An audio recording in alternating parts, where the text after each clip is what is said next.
Have you ever wondered how our founding fathers spent their retirement? What kind of leisurely project could possibly occupy the attention of someone after a lifetime devoted to creating an entirely new nation? Hello, and welcome to this installment of From the Vaults, a series brought to you by the Library of Congress. My name is Patrick Hastings, and I work in the Rare Book and Special Collections Division here at the library. Today, I'd like to show you a book from the personal library of our nation's fifth president, James Monroe.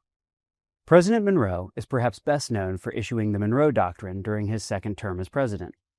But decades earlier, he served as the foreign minister to France under the Washington administration. Monroe likely purchased this book between 1794 and 1797 when he served in Paris as a diplomat. James Monroe and his wife, Elizabeth, arrived in France on July 31, 1794, just 3 days after Maximilien Robespierre had been guillotined in the latest violent turn of the French Revolution. The Committee of Public Safety entirely ignored Monroe in the turbulent period that followed his arrival, and it took weeks for the French National Assembly to grant him an audience. When Monroe finally got the chance to give a speech, he offered glowing remarks about the warm friendship between France and the United States. He professed America's sincere attachment to the liberty, prosperity, and happiness of the French Republic. The speech was a hit in Paris, but it got Monroe into trouble back home because Washington was trying to remain neutral in the war between France and Great Britain. Monroe claiming that republics should approach near to each other and that the French and American republics in particular should stand side by side does not sound like a commitment to neutrality. Sadly, this whole event led to an ugly public spat between Monroe and George Washington, and the two former war comrades never reconciled. But let's turn our attention to the book that Monroe bought in Paris. This book is a history of the Romans written by a Greek historian named Dionysius of Halicarnassus in the 1st century BCE.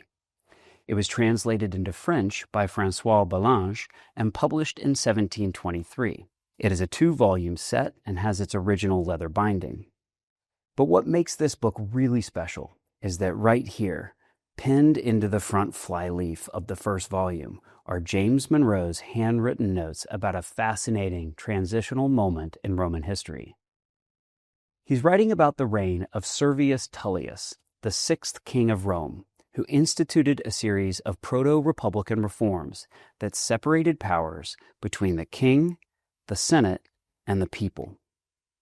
For instance, he writes that the king commanded the armies, that the Senate had great authority, and that the people had the right to change magistrates and to consent to new laws.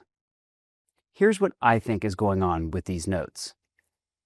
After Monroe's second term as president, he retires to his home in Virginia, spends a lot of time in his library, and begins to write a book of political philosophy. His plan was to compare the government of the United States with other republics from previous eras of history, such as Athens, Carthage, and Rome. I'm pretty sure that these notes were part of his research process as he was working on this book.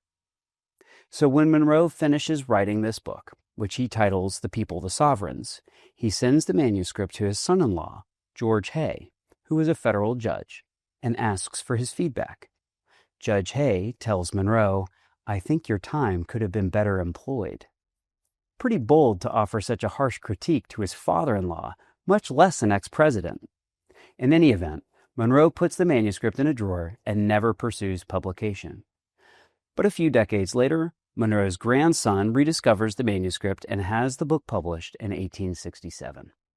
Monroe was the last of the founding fathers to serve as president. He had fought in the Revolutionary War.